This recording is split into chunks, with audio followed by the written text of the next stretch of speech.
안녕하세요. 마지막이 읽는 밤입니다. 오늘은 아서 코난 도일의 셜록 홈즈 단편 중 하나인 신랑의 정체를 함께 읽어보려 합니다.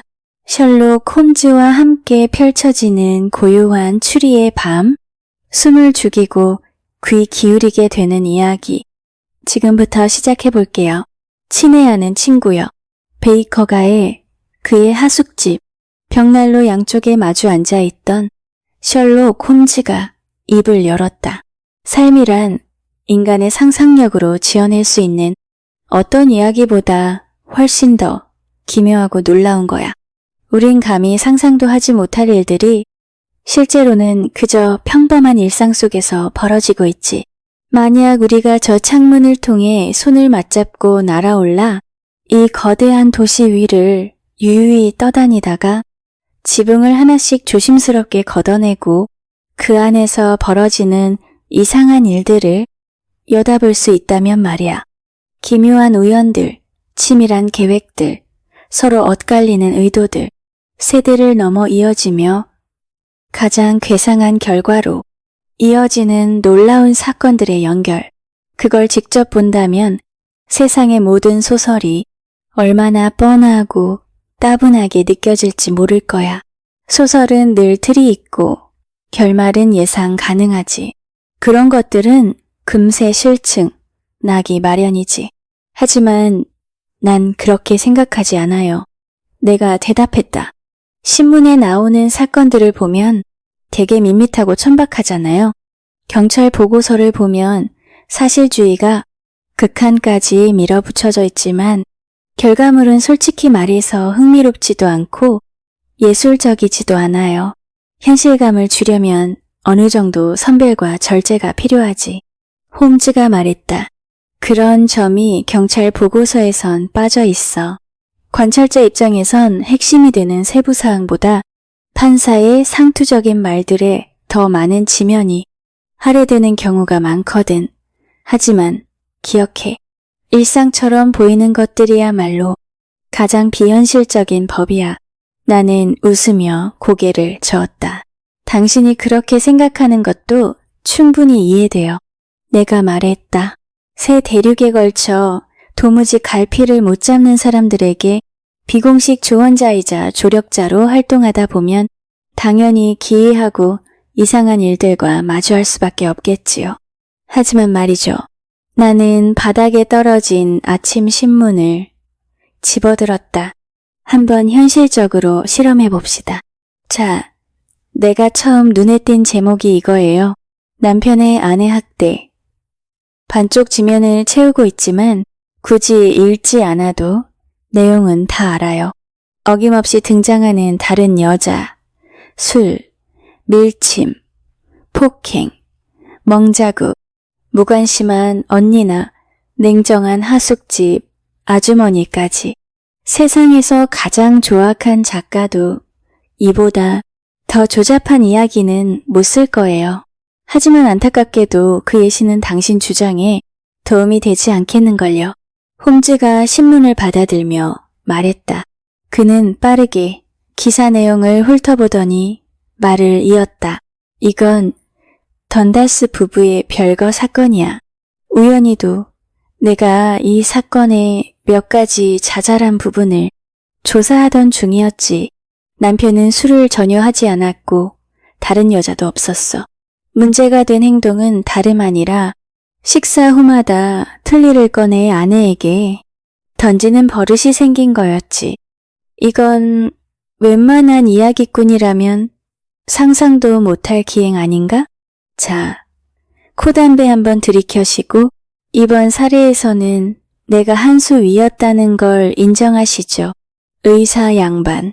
그는 뚜껑 중앙에 자줏빛 보석이 밝힌 고풍스러운 금제 코담배갑을 내게 내밀었다. 그 화려함이 그의 소박한 성격과 단출한 생활 방식과는 너무도 대조적이라 나는 무심코 한마디 하지 않을 수 없었다. 맞다. 그가 말했다. 몇 주 동안 못 봤었지.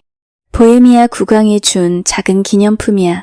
아이린 애들러 사건을 도와준 대가로 받은 거지. 그 반지는요? 나는 그의 손가락에서 반짝이는 눈부신 보석 반지를 힐끗 보며 물었다. 그건 네덜란드 왕실에서 받은 거야. 도운 일이 워낙 민감한 사안이라 당신에게조차 자세한 얘기를 들려줄 수 없겠어. 당신이 내 사건 몇 건을 기록해준 은인이라는 걸 몰라서가 아니라 말이지. 지금도 진행 중인 사건이 있습니까? 나는 호기심을 담아 물었다. 10건쯤 되긴 하지. 하지만 그중 흥미로운 건 하나도 없어. 중요하긴 한데 흥미롭지는 않단 말이지. 오히려 난 보잘것없는 일들 속에서 관찰력과 인과관계에 대한 빠른 분석이 진짜로 빛난다고 생각해. 그게 바로 수사의 묘미잖아. 큰 범죄일수록 오히려 단순한 법이지. 대체로 범죄가 클수록 동기도 뻔하거든. 지금 다루고 있는 사건들 가운데 유일하게 좀 복잡한 건 마르세유에서 넘어온 건인데 그것 말고는 흥미로운 점이 하나도 없어. 하지만 말이야, 몇 분 안에 더 흥미로운 일이 생길지도 몰라. 방금 도착한 사람이 내 의뢰인이 맞다면 말이지. 그는 의자에서 일어나 창가에 드리워진 블라인드를 젖히고는 잿빛으로 물든 런던 거리 아래를 내다보고 있었다. 나도 그의 어깨 너머로 창밖을 보았더니 맞은편 인도 위에 체격이 큰 여인이 서 있었다. 그녀는 목에 무거운 털 장식을 두르고 있었고 넓은 챙의 모자에는 큼직한 붉은 깃털이 달려 있었는데 그것이 마치 대번셔 공작 부인처럼 귀를 가릴 정도로 비스듬히 기울어져 있었다. 그 거추장스러운 치장 아래서 그녀는 불안하고 머뭇거리는 눈빛으로 우리 창을 올려다보았다. 몸은 앞뒤로 흔들렸고 손가락은 장갑 단추를 만지작거리고 있었다. 그러더니 어느 순간 마치 강가에서 뛰어드는 수영선수처럼 결심한 듯 도로를 가로질러 건너왔고 곧 날카로운 초인종 소리가 들려왔다.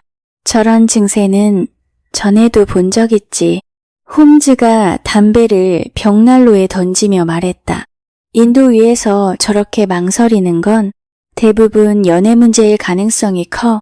조언을 구하고 싶긴 한데 혹시 너무 민감한 문제일까 망설이는 거지. 하지만 여기서도 구분은 필요해. 여자가 남자에게 정말로 상처를 받은 경우엔 저렇게 망설이지 않아. 그럴 땐 초인종 줄이 끊어져 있을 정도로 격하게 눌러대지. 그러니 이번엔 사랑 문제이긴 한데 분노보다는 당혹스럽거나 슬픈 감정이 더 큰 거야. 자, 직접 오셨으니 이제 의심은 풀릴 테지. 그가 말을 마치자마자 노크 소리가 들렸고 단정한 제복 차림의 하인 소년이 문을 열고 들어와 메리 서덜랜드 양을 뵙습니다 하고 알렸다. 그 뒤로는 그 조그마한 소년보다 훨씬 더 당당하게 생긴 여인이 마치 조그마한 예인선을 따르는 거대한 상선처럼 따라 들어왔다. 셜록 홈즈는 특유의 여유롭고 정중한 태도로 그녀를 맞이했다. 문을 닫고 그녀를 안락의자에 앉힌 뒤 그는 늘 그렇듯 세심하면서도 약간 산만해 보이는 눈빛으로 그녀를 찬찬히 살펴보았다. 근시가 있으신 것 같은데 그가 입을 열었다. 그런 눈으로 타자기를 오래 치는 건 조금 힘들지 않으신가요? 처음엔 좀 힘들었어요. 그녀가 대답했다. 그런데 이제는 보지 않아도 손이 알아서 자판을 찾거든요.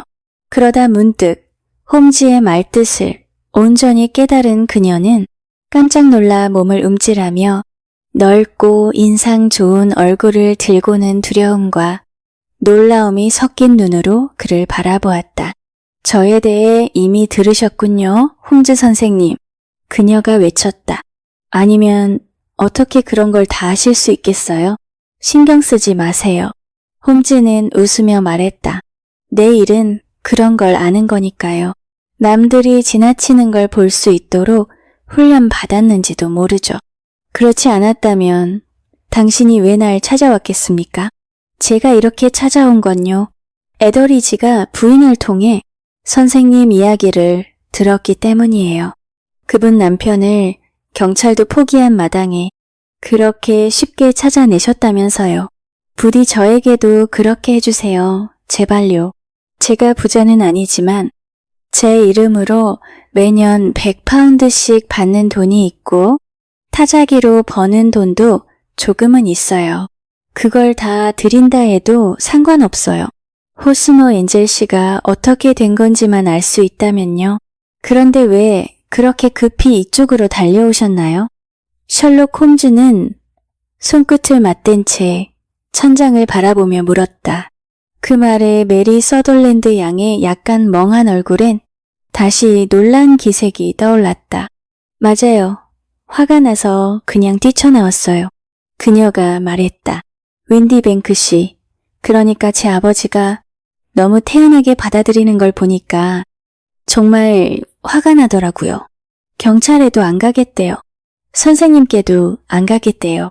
자기는 별일도 아니라면서 가만히 있으라는데 도무지 가만히 있을 수가 없더라고요. 그래서 옷만 챙겨 입고 바로 나와버렸어요. 아버지라고 하셨죠? 홈즈가 말했다. 하지만 성이 다른 걸 보니 의부사버지겠군요? 맞아요. 의부사버지예요. 그냥 아버지라고 부르긴 하는데 좀 이상하긴 하죠. 저랑 5살하고 2달밖에 차이가 안 나거든요. 어머니는 생존해 계시고요. 네, 어머니는 지금도 건강하세요. 하지만 아버지가 돌아가신 지 얼마 되지도 않아 재혼하신 건 좀 마음에 안 들었어요. 홈즈 선생님. 게다가 새 남편은 어머니보다 거의 15살이나 어렸고요. 제 친아버지는 토트넘 코트로드에서 배관 일을 하셨고 꽤 탄탄한 사업체를 남기셨거든요. 어머니는 하디라는 공장장과 함께 그 일을 이어가셨는데 윈디뱅크 씨가 나타난 뒤로는 사업을 아예 팔아버리셨어요. 그 사람이 좀 잘난 체하는 구석이 있어서요. 포도주, 외판원이라나 뭐라나 그런 일을 했거든요. 결국 사업권이며 이익권이며 해서 전부 팔아 4,700파운드를 받긴 했는데 제 생각엔 아버지가 살아계셨다면 훨씬 더 받으셨을 거예요. 이야기가 산만하고 앞뒤가 다소 흐트러져 있어. 나는 셜록 홈즈가 지겨워할 거라 예상했지만 그는 오히려 깊은 집중력을 보이며 한마디도 놓치지 않고 귀 기울이고 있었다. 지금 말씀하신 개인 수입은 그 사업에서 나온 건가요? 그가 물었다. 아니에요, 선생님. 그건 전혀 별개예요. 오클랜드에 사셨던 삼촌, 네드 삼촌이 남기신 돈이에요. 뉴질랜드 국채에 투자되어 있는데 이자가 연사 5% 나와요. 총액은 2,500파운드였지만 저는 이자만 받을 수 있어요. 정말 흥미로운 이야기군요. 홈즈가 말했다. 연간 100파운드나 되는 이자에 타자로 버는 돈까지 있으시니 아무래도 여행도 다니시고 하고 싶은 것도 하며 즐기실 수 있겠네요. 보통 혼자 사는 여성이 연 60파운드 정도면 무난하게 생활할 수 있다고 하던데요. 사실 전 그보다 훨씬 적게 써도 돼요, 홈즈 선생님? 하지만 제가 집에서 사는 동안에는 가족에게 짐이 되고 싶지 않아서 제가 쓰는 돈은 그저 그 집에 있는 동안만 쓰는 걸로 해요. 윈디뱅크 씨가 분기마다 이자를 받아서 어머니께 드리고요. 전타자일로 버는 돈으로도 나름 괜찮게 지내요. 한 장에 2펜스를 받고 하루에 보통 15장에서 20장 정도는 칠 수 있거든요. 당신의 상황은 충분히 이해했습니다. 홈즈가 말했다. 이쪽은 제 친구가 쓴 박사입니다. 저와 이야기하듯 편하게 말씀하셔도 괜찮습니다. 이제 호스머 엔젤 씨와의 관계에 대해 모두 이야기해 주시겠어요? 메리 서덜랜드 양의 얼굴이 붉게 물들었고 그녀는 초조한 듯 재킷의 장식을 손끝으로 만지작거렸다. 그 사람을 처음 만난 건 가스공 조합 무도회였어요. 그녀가 말했다.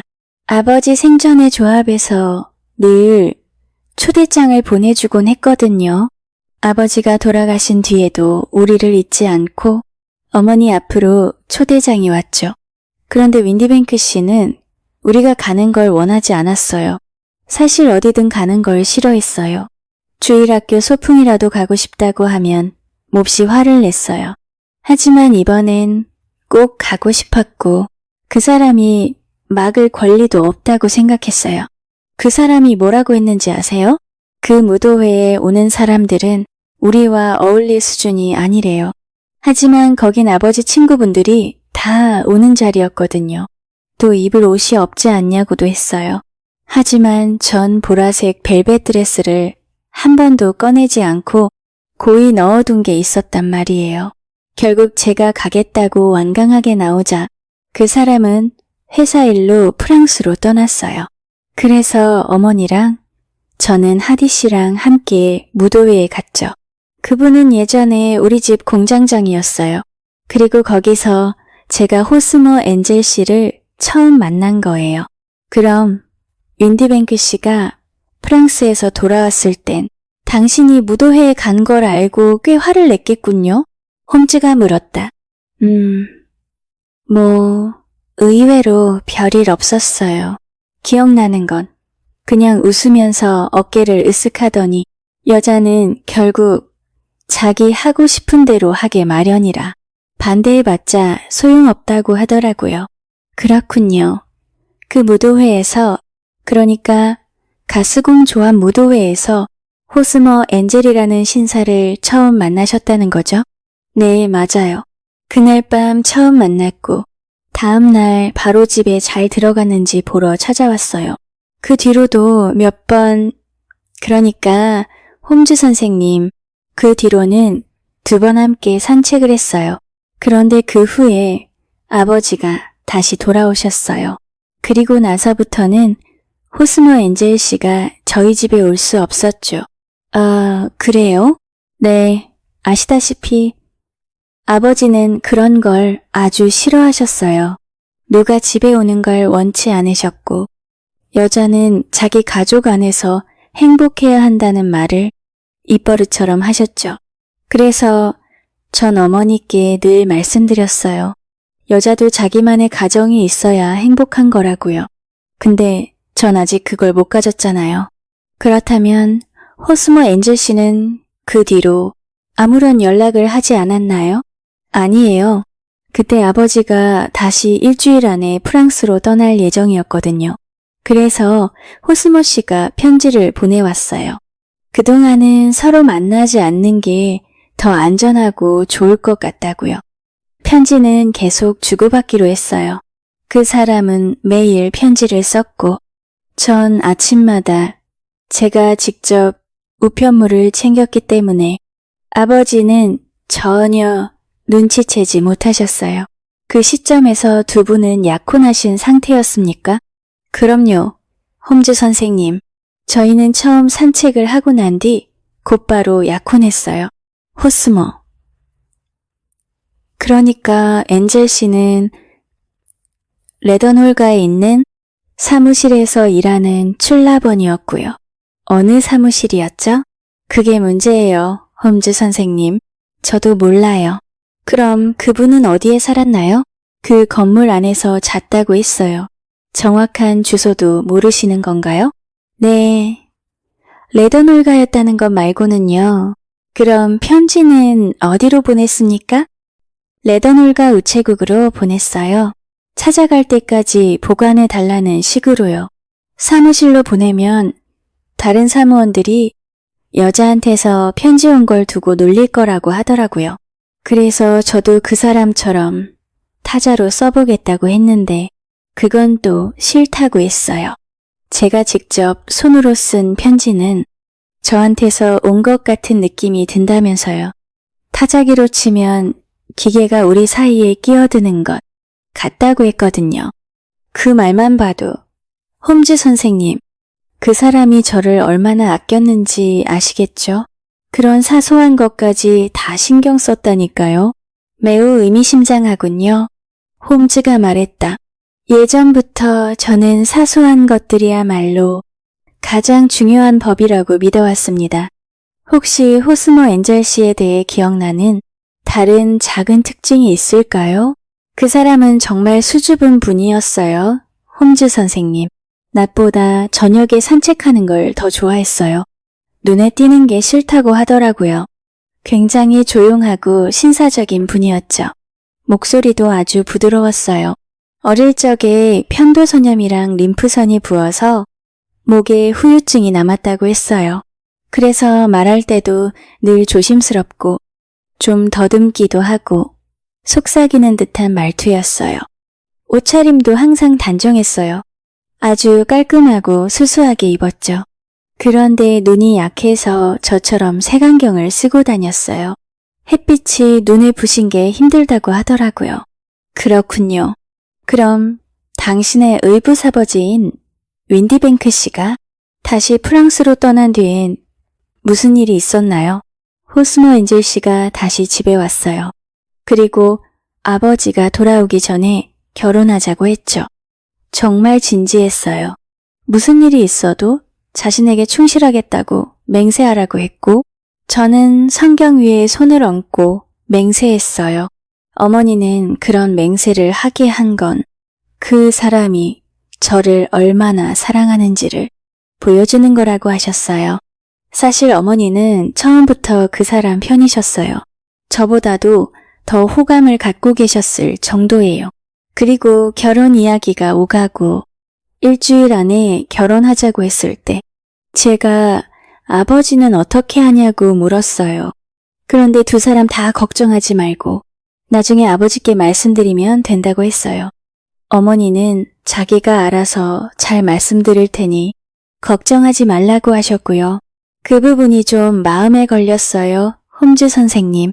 물론 아버지라고 해도 제 나이랑 몇 살 차이도 안 나는데 허락을 받아야 하나 싶기도 했지만 그래도 몰래 하고 싶진 않았거든요. 그래서 저는 회사에 프랑스 지사가 있는 보르도에 계신 아버지에게 편지를 보냈어요. 그런데 결혼식 날 아침 그 편지가 그대로 반송돼서 돌아왔어요. 그럼 편지가 도착하기 전에 이미 떠난 건가요? 네, 선생님. 편지가 도착하기 직전에 영국으로 출발하셨대요. 안타깝군요. 결혼식은 금요일로 잡혀 있었죠? 교회에서 올릴 예정이었나요? 네. 아주 조용히요. 킹스크로스 근처에 있는 세인트 세이비어 교회에서요. 예식이 끝나고 나서는 세인트 팬크라스 호텔에서 아침 식사를 하기로 했고요. 호스머 씨가 마차를 타고 저희를 데리러 왔어요. 근데 두 사람이 탈 수 있는 마차라서 어머니랑 저를 먼저 태우고 본인은 마침 거리에 있던 네 바퀴 마차를 따로 타셨죠. 우리가 교회에 먼저 도착해서 그 사람이 타고 온 마차가 오길 기다리고 있었어요. 그 마차가 도착했을 때 우린 그가 내리길 기다렸지만 그는 끝내 나오지 않았어요. 마부가 마차에서 내려 안을 들여다봤는데 그 안엔 아무도 없었어요. 마부도 깜짝 놀라더군요. 분명 자기 눈으로 타는 걸 봤다고 했거든요. 그게 바로 지난 금요일 일이에요. 홈즈 선생님. 그 후로 지금까지 그 사람에 대해 들은 것도 본 것도 없어요. 어디로 갔는지 단서조차 없고요. 당신은 정말로 몹시 모욕적인 일을 겪은 것 같습니다. 홈즈가 말했다. 아니에요, 선생님. 그 사람은 절 그렇게 두고 갈 사람이 아니에요. 그날 아침 내내 저에게 그랬어요. 무슨 일이 있어도 나에게 충실하라고요. 혹시라도 뜻밖의 일이 생겨 우리를 떼어놓더라도 저는 그 약속을 지켜야 하고 그 사람은 언젠가 반드시 그 약속을 지키러 돌아올 거라고요. 결혼식 날 아침에 하기엔 이상한 말이었지만 지금 생각해보면 그 말이 다 이유가 있었던 것 같아요. 틀림없이 그렇군요. 당신 생각에는 그 사람에게 예상치 못한 무슨 사건이 벌어졌다고 보는 거죠? 네, 전 그렇게 믿어요. 뭔가 위험한 일이 닥칠 걸 알고 있었던 것 같아요. 그러니까 그런 말을 했겠죠. 그리고 정말 그 일이 벌어진 거예요. 그게 무엇일 거라고 생각하진 않으시나요? 전혀 모르겠어요. 한 가지만 더 여쭙겠습니다. 어머니는 그 일을 어떻게 받아들이셨나요? 화가 나셨어요. 그리고 다시는 그 얘기를 꺼내지 말라고 하셨어요. 아버지께는 말씀드렸나요? 네, 말씀드렸어요. 아버지도 저랑 비슷하게 생각하셨어요. 뭔가 일이 생긴 것 같고 언젠가는 호스머 소식이 올 거라고요. 그러면서 그러시더라고요. 굳이 절 교회 문 앞까지 데려다 놓고는 그대로 사라져버리는 사람이 어디 있냐고요. 만약 그 사람이 제 돈을 빌려갔다거나 저랑 결혼한 뒤 재산을 자기 이름으로 돌려놨다면 그럴 만한 이유가 있었겠죠. 그런데 호스머 씨는 돈에 대해서 아주 독립적인 사람이었어요. 제 돈에는 눈길 한번 주지도 않았어요. 그런데도 도대체 무슨 일이 있었던 걸까요? 왜 편지 한 장도 못 보냈던 걸까요? 아, 그런 생각만 하면 정말 미쳐버릴 것 같아요. 밤에도 한숨도 못 자겠어요. 그녀는 손에 끼고 있던 털손 도시에서 작은 손수건을 꺼내 그 안에 얼굴을 묻고는 참았던 울음을 터뜨렸다. 제가 이 사건을 살펴보겠습니다. 홈즈가 자리에서 일어나며 말했다. 분명히 어떤 결론에 도달하게 될 겁니다. 이제 그 무거운 걱정은 제게 넘기시고 당신은 더 이상 그 일에 마음을 쓰지 마세요. 무엇보다 중요한 건 당신의 기억 속에서도 호스머 엔젤이라는 사람을 지워버리는 겁니다. 그가 당신의 삶에서 사라진 것처럼요. 그럼 다시는 그 사람을 못 보게 되는 건가요? 그럴 가능성이 높습니다. 그럼 도대체 그 사람에게 무슨 일이 있었던 거죠? 그건 이제 제게 맡기시죠. 그분에 대한 정확한 인상착의와 가지고 계신 편지들 가운데 보내주실 수 있는 것들을 주시면 좋겠습니다. 지난 토요일자 크로니클에 실종 광고를 냈어요. 그녀가 말했다. 여기 광고 원고가 있고 이건 호스머 씨가 보낸 편지 4통이에요. 감사합니다. 그리고 주소는요? 캠버웰, 라이언 플레이스 31번지예요. 호스머 엔젤 씨의 주소는 끝내 받지 못하셨고요. 그럼 아버지의 근무처는 어디입니까? 펜처치 스트리트에 있는 클라렛 와인 수입업체 웨스트하우스 앤 마방크 소속이에요. 출장 영업을 다니시거든요. 감사합니다. 말씀을 아주 또렷하게 잘 해주셨습니다. 이 서류들은 여기에 두고 가시고 제가 드린 조언을 꼭 기억하세요. 이번 일은 그냥 덮으세요. 책을 덮듯 기억 속에서도 닫아버리시고 당신 인생에 그 그림자가 드리워지게 두지 마세요. 친절하게 말씀해 주셔서 감사해요. 홈즈 선생님. 하지만 전 그렇게 할 수 없어요. 전 호스머에게 충실할 거예요. 그가 돌아온다면 저는 언제든 그를 맞을 준비가 되어 있을 거예요. 터무니없이 큰 모자와 어딘가 멍해 보이는 얼굴을 하고 있었지만 그녀가 지닌 단순하고 순수한 믿음에는 저절로 고개를 숙이게 되는 어떤 고결함이 있었다. 그녀는 조심스럽게 종이 뭉치를 책상 위에 내려놓고 언제든 호출받으면 다시 오겠다는 말을 남기고 돌아갔다. 셜록 홈즈는 몇 분간 말없이 앉아 있었다.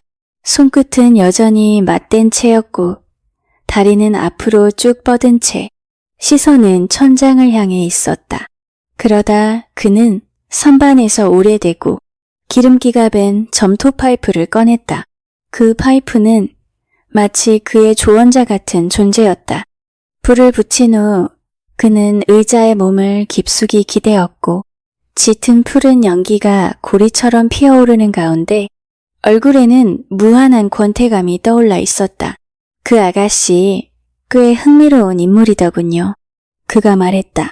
사실 그녀가 가진 문제보다도 그녀 자신이 훨씬 더 흥미로웠습니다. 그 문제가요, 사실 진부한 편이죠.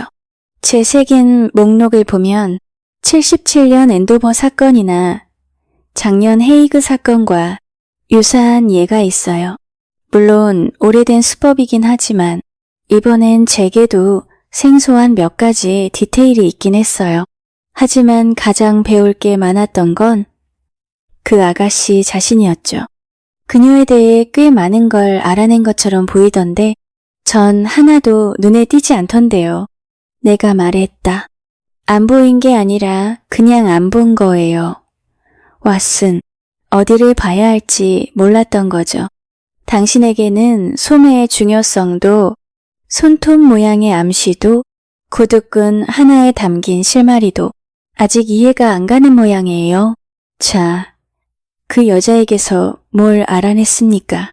외모에 대해 묘사해보세요. 모자는 짙은 회색의 넓은 챙을 가진 밀짚 모자였고 벽돌색 깃털이 하나 꽂혀 있었어요. 재킷은 검정색에 검정 비즈가 밝혀 있었고 끝에는 작은 흑유리 장식이 달린 술이 달려 있었죠. 드레스는 갈색인데 커피색보다 좀 더 짙은 느낌이었고 목과 소매에 보라색 벨벳 장식이 붙어 있었어요. 장갑은 회색빛이었고 오른손 검지 쪽은 다 달아있더군요. 구두는 잘 못 봤어요. 귀에는 작고 둥근 금 귀걸이를 달고 있었고 전체적으로 꽤 여유 있는 사람처럼 보였어요.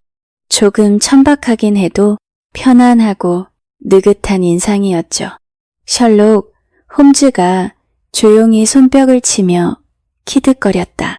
정말 대단한 걸, 왓슨. 정말 많이 늘었어요.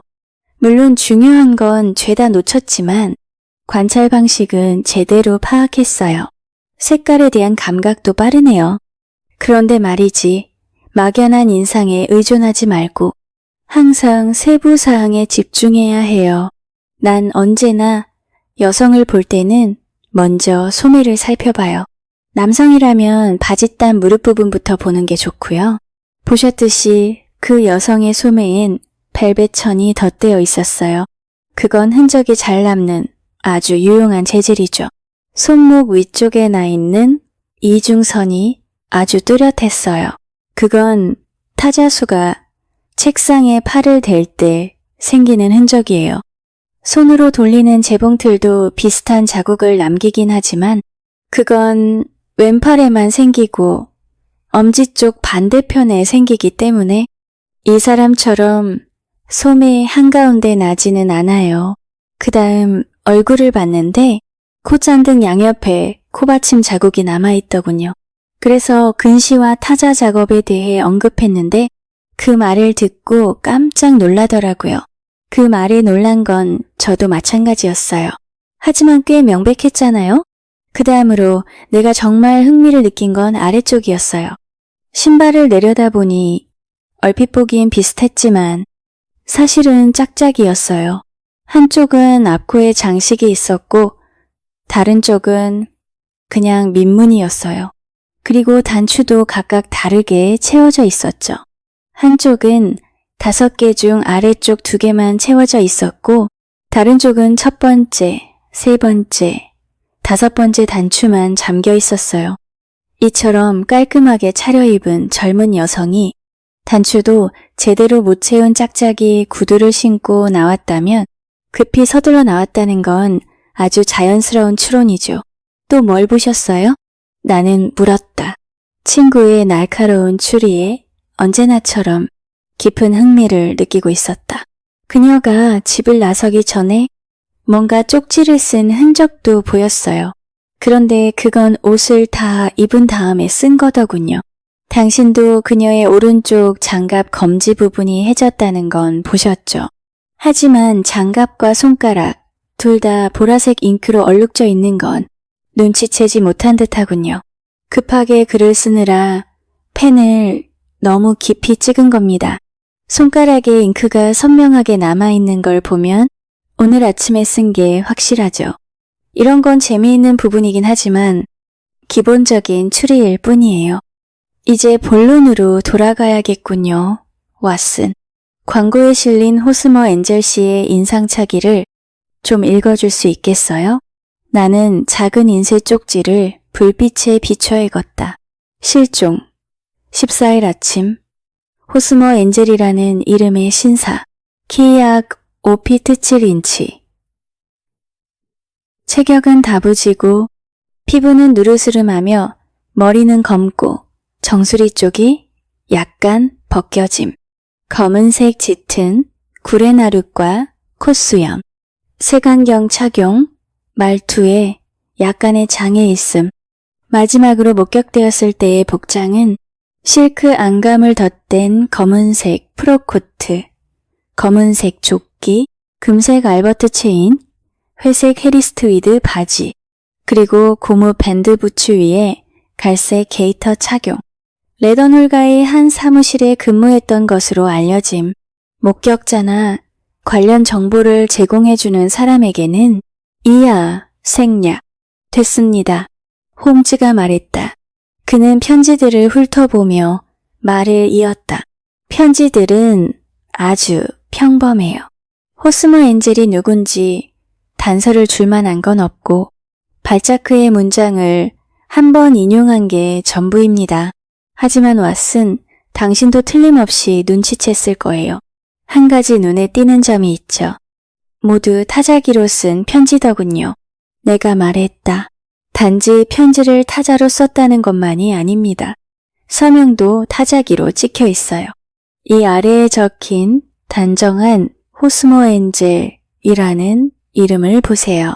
날짜는 있지만 주소는 그저 레더널 스트리트라고만 돼 있어요. 꽤 모호하죠. 하지만 이 서명이야말로 아주 중요한 단서가 됩니다. 정확히 말하자면 결정적인 거죠. 무엇에 대한 결정적인 단서인가요? 왓슨, 설마 이게 이 사건과 얼마나 깊은 관련이 있는지 아직도 감을 못 잡겠다는 건가요? 글쎄요. 혹시 약혼을 파기당했을 때 법적 책임을 피하려고 자기 서명이 아니라고 잡아떼려는 의도였던 건가요?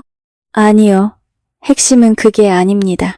하지만 이 문제를 정리해줄 두 통의 편지를 지금 쓸 생각입니다. 하나는 시내의 한 회사로 보내는 편지고 다른 하나는 그 아가씨의 의붓아버지 윈디뱅크 씨에게 보내는 거예요. 내일 저녁 6시에 이곳에서 만날 수 있는지 묻는 내용이 될 겁니다. 이런 일은 가족 중 남자 쪽과 정리하는 게 좋죠. 그리고 지금은 말이죠. 왓슨, 편지에 대한 답장이 오기 전까지는 우리가 할 수 있는 일이 없어요. 그러니 이 문제는 잠시 선반 위에 올려두고 기다립시다. 내가 친구를 믿게 된 데에는 수많은 이유가 있었다. 그의 치밀한 추리력, 놀라운 실행력은 늘 기대 이상으로 정확했다. 이번 사건에서도 그가 이렇게 여유 있는 태도를 보이는 데엔 분명 나름의 확실한 근거가 있을 것이라고 나는 믿었다. 물론 그가 실패한 적이 아주 없는 건 아니다. 보헤미아 왕과 아이린에 들러 사진 사건에서는 실패한 바 있다. 하지만 4개의 서명 사건이나 주홍색 연구에서 보여준 그 비상한 능력을 떠올리면 정말로 그조차 풀 수 없는 사건이란 아주 기묘하고 드문 일일 것이다. 나는 그를 남겨두고 자리에서 일어났다. 그는 여전히 검은 점토 파이프를 피워 물고 있었고 나는 내일 저녁 그를 다시 찾아왔을 땐 이미 메리 서덜랜드 양의 실종된 신랑에 대한 모든 실마리를 그가 손에 쥐고 있으리라는 확신을 갖고 집을 나섰다. 그 무렵 나는 매우 중대한 전문 사건에 집중하고 있었고 그 다음 날 하루 종일 환자의 병상 곁을 지키느라 정신이 없었다. 겨우 오후 6시가 다 되어가서야 시간이나 황급히 마차를 잡아타고 베이커가로 달려갔다. 혹시나 이 작은 미스터리의 결말을 놓치는 건 아닐까 반쯤 걱정하는 마음으로 말이다. 그러나 도착해보니 셜록 홈즈는 혼자였다. 그는 긴 몸을 안락의자에 움츠리고 반쯤 졸고 있는 모습이었다. 테이블 위에는 각종 약병과 시험관이 늘어서 있었고 강하지만 청결한 염산 냄새가 방 안에 가득했다. 그가 하루 종일 좋아하는 화학 실험에 몰두하고 있었음을 단번에 알 수 있었다. 그래서 해결하신 겁니까? 내가 방에 들어서며 물었다. 응. 바륨의 아황산염이었어. 아니요. 그 사건 말입니다. 내가 외쳤다. 아, 그거 말인가? 난 지금까지 실험하던 염을 말한 줄 알았지. 그 사건은 말이야. 어제도 말했지만 몇 가지 세부사항이 흥미로울 뿐 본질적으로는 전혀 미스터리가 아니었어. 단 하나 아쉬운 건 그 자를 처벌할 수 있는 법이 없다는 거야. 그게 문제지. 도대체 그 자가 누구였으며 왜 메리 서덜랜드 양을 그렇게 버린 거죠? 내가 질문을 채 끝마치기도 전에 홈즈가 아직 대답을 꺼내기도 전에 우리는 복도에서 묵직한 발소리를 들었다. 그리고 곧 문을 두드리는 소리가 울렸다. 이 사람이 그 아가씨의 의붓아버지 제임스 윈디뱅크 씨입니다. 홈즈가 말했다. 그가 6시에 여기 오겠다는 편지를 나에게 보냈죠. 들어오시죠. 들어온 남자는 체격이 단단하고 키는 중간 정도였으며 30살쯤 되어 보였다. 면도는 깔끔히 되어 있었고 피부는 누렇게 뜬 편이었으며 태도는 부드럽고 교묘하게 사람을 끌어들이는 듯했지만 회색빛의 눈은 놀라울 정도로 날카롭고 꿰뚫어보는 힘이 있었다. 그는 우리 둘을 번갈아 살피며 의심스러운 눈길을 보냈고 광이 번쩍이는 실크 해트를 선반 위에 내려놓고는 가볍게 고개를 숙인 뒤 가까운 의자에 조심스레 앉았다. 안녕하세요. 제임스 윈디뱅크 씨. 홈즈가 말했다. 이 타자기로 쓴 편지 당신이 보내신 거 맞죠? 6시에 만나자고 약속한 내용이 있습니다만. 네, 맞습니다. 조금 늦어서 죄송합니다. 제가 제 시간을 마음대로 쓸 수 있는 처지가 아니다 보니 말이죠. 사실 서덜랜드 양이 이런 일로 선생님을 귀찮게 해드린 건 유감스럽게 생각합니다. 이런 집안일은 사람들 앞에서 드러낼 게 아니라고 생각하거든요. 그 아이가 여기에 온 것도 제 뜻과는 달랐습니다. 워낙 감정적이고 충동적인 아이라서요. 한번 마음먹으면 말리기가 쉽지 않죠. 물론 선생님이 경찰 소속이 아니라는 점은 괜찮습니다만 이런 가족 문제를 밖에 떠들썩하게 알리는 건 아무래도 불쾌한 일이지요. 게다가 비용도 들잖아요. 그 호스머 엔젤이라는 사람을 선생님이 어떻게 찾겠어요? 오히려 그 반대입니다. 홈즈가 조용히 말했다. 전 호스머 엔젤 씨를 찾아낼 수 있으리라고 강한 확신을 가지고 있습니다. 윈디뱅크 씨는 깜짝 놀라 몸을 움찔하더니 장갑을 떨어뜨렸다. 그렇다면 정말 다행이군요. 그가 말했다. 재미있는 점이 하나 있습니다. 홈즈가 말을 이었다.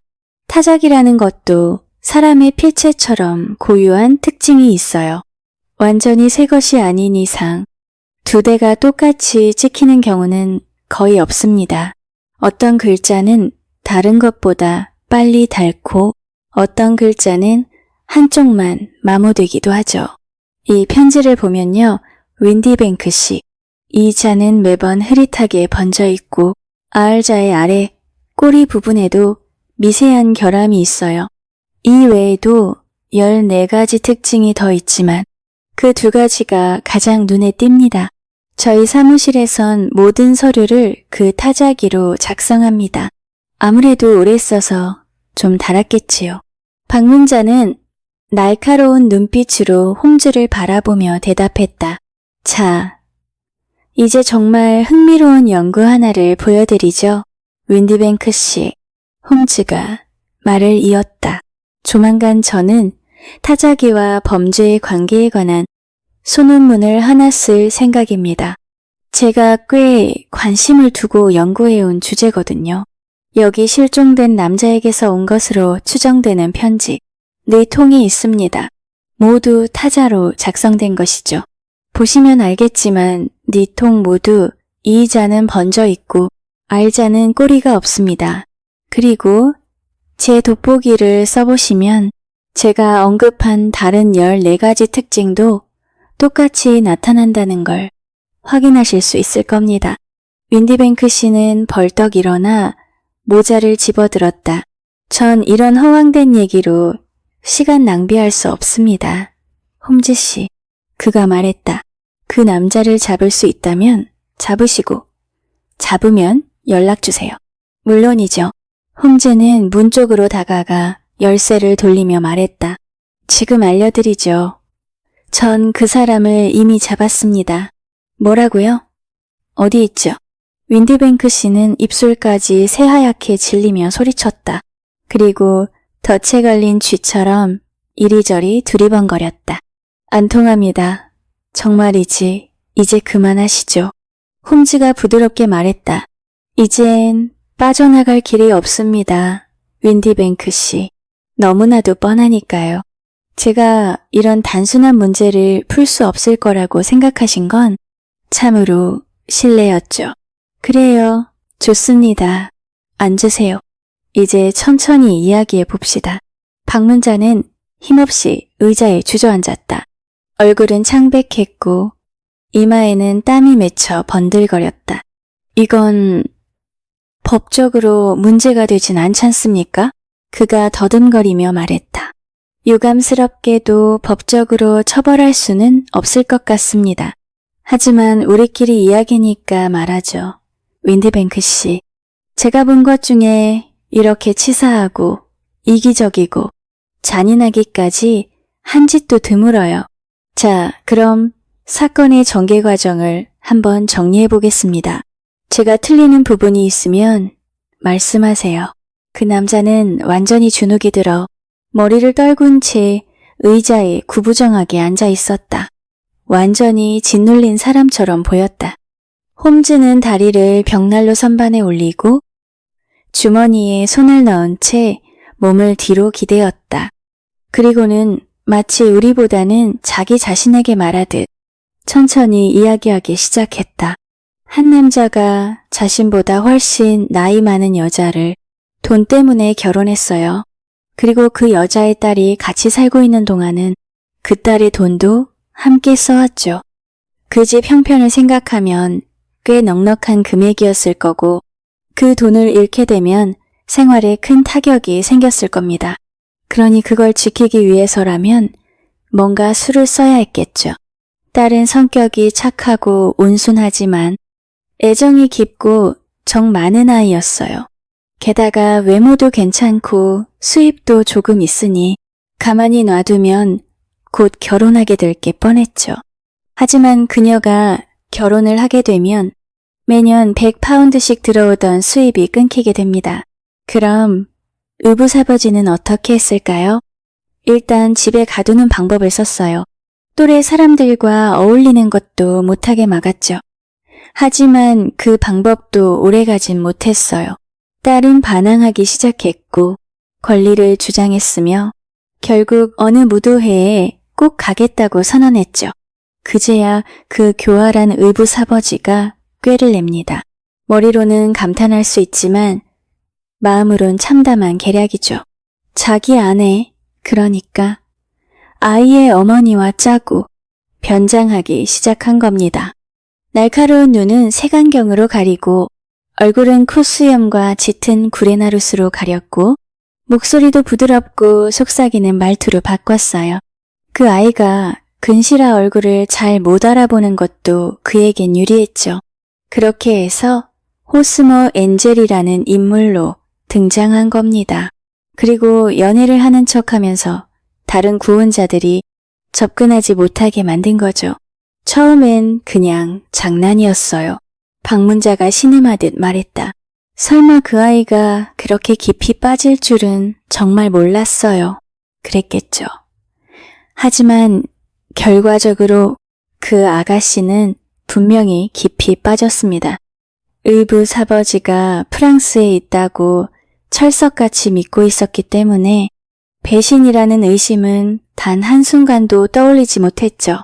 그 신사의 관심에 한껏 들떴고 어머니가 그 사람을 극찬하면서 그 효과는 더 커졌습니다. 그리고 호스머 엔젤은 계속 집에 찾아왔죠. 그 상황에서 진짜 효과를 보려면 관계를 끝까지 밀어붙이는 게 당연했으니까요. 만남이 계속됐고 결국 약혼에까지 이르렀습니다. 그건 다른 남자에게 마음을 주는 걸 사전에 차단하기 위한 조치였죠. 하지만 이 속임수를 언제까지나 계속할 수는 없었어요. 프랑스로 간다는 거짓말도 점점 번거로워졌고요. 결국 이 일을 강한 인상과 함께 마무리 짓는 게 최선이었죠. 그래야 그녀 마음속에 깊은 흔적이 남고 다른 남자를 쉽게 받아들이지 못하게 될 테니까요. 그래서 성경 위에 손을 얹고 충성 맹세를 하게 만든 것이고 결혼식 당일 아침 무슨 일이 일어날지도 모른다는 말을 흘린 것도 그 때문입니다.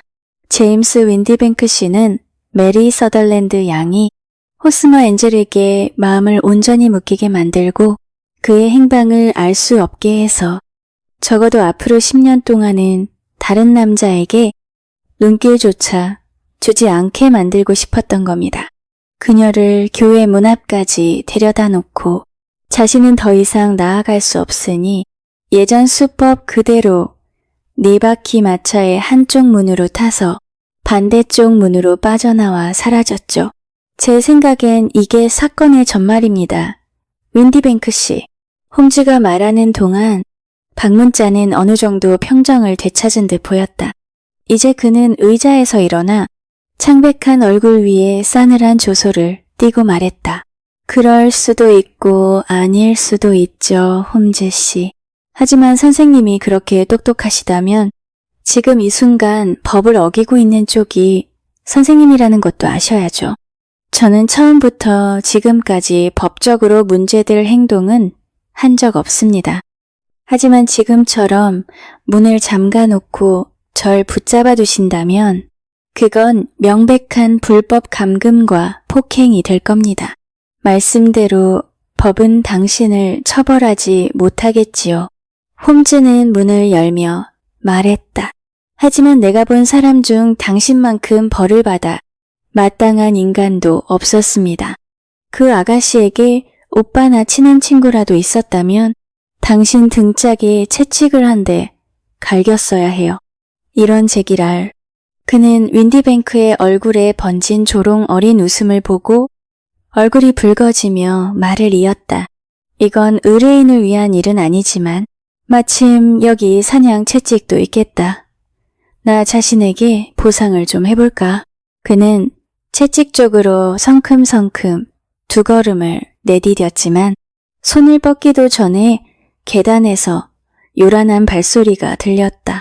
곧 현관문이 쾅 하고 닫히는 소리가 나더니 우리는 창문 너머로 제임스 윈디뱅크 씨가 전속력으로 거리를 내달리는 모습을 볼 수 있었다. 정말이지. 소름 끼치는 인간이야. 홈즈는 웃으며 다시 의자에 푹 주저앉았다. 저 인간은 앞으로도 범죄에 범죄를 더하다가 결국엔 정말 큰 죄를 저질러 교수대에 오를 겁니다. 이번 사건도 나름 흥미로운 부분이 있었어요. 그런데 아직도 전 선생님의 추리 과정 전부를 명확히 이해하진 못하겠습니다. 내가 말했다. 시작부터 꽤 분명했죠. 이 호스머 엔젤이라는 인물은 분명 어떤 강한 목적이 있어서 그 이상한 행동들을 했을 겁니다. 그리고 그 사건을 통해 실질적으로 이득을 본 유일한 사람이 의붓아버지라는 것도 마찬가지로 뻔했어요. 그리고 두 사람이 한 번도 동시에 등장한 적이 없다는 사실. 즉, 한 사람이 사라질 때 다른 한 사람이 나타난다는 건 무언가를 암시하죠. 색안경이며 이상한 말투, 거기에 덥수룩한 구레나루까지 모두 변장이라는 걸 시사했고요. 무엇보다도 서명을 타자기로 썼다는 점에서 결정적인 확신을 얻었어요. 그건 필체만 봐도 딸이 정체를 눈치챌 수 있을 정도로 그녀가 그 남자의 글씨에 익숙하다는 뜻이니까요. 이처럼 따로 보면 사소해 보이는 단서들이 전부 한 방향을 가리키고 있었던 겁니다. 그럼 그런 의심들을 어떻게 확인하신 겁니까? 일단 그 사람이 누군지 짚어낸 뒤에는 확인을 받는 건 아주 쉬웠어요. 그 남자가 일하는 회사를 알고 있었으니까요.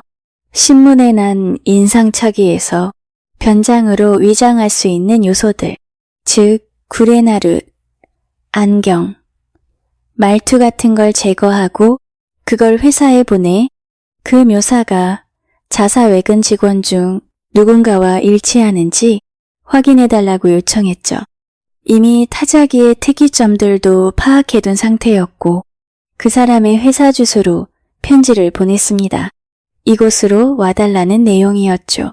예상대로 답장은 타자기로 작성돼 있었고 그 안에는 같은 사소하지만 특징적인 결함들이 나타났습니다. 같은 우편물에 펜처치 스트리트의 웨스트하우스 앤 마방크사에서 보낸 편지도 도착했는데 그 묘사가 그들의 직원인 제임스 윈디뱅크와 완전히 일치한다는 내용이었어요. 그게 전부입니다. 그럼 서덜랜드 양에게는요, 사실대로 말해도 믿지 않을 겁니다. 옛 페르시아 속담에 이런 말이 있어요. 호랑이 새끼를 건드리는 자에게 위험이 있고 여자의 환상을 빼앗는 자에게도 위험이 따른다. 하피즈의 말 속에도 호라티우스, 묻지 않은 지혜와 세상에 대한 통찰이 담겨 있지요. 오늘의 이야기는 여기까지입니다. 셜록 홈즈가 풀어낸 조용한 진실, 어떠셨나요? 소리 없이 다가온 결말이 잠들기 전 당신의 마음에 잔잔히 머물렀기를 바랍니다. 나지막에 읽는 밤은 다음 이야기로 다시 찾아올게요.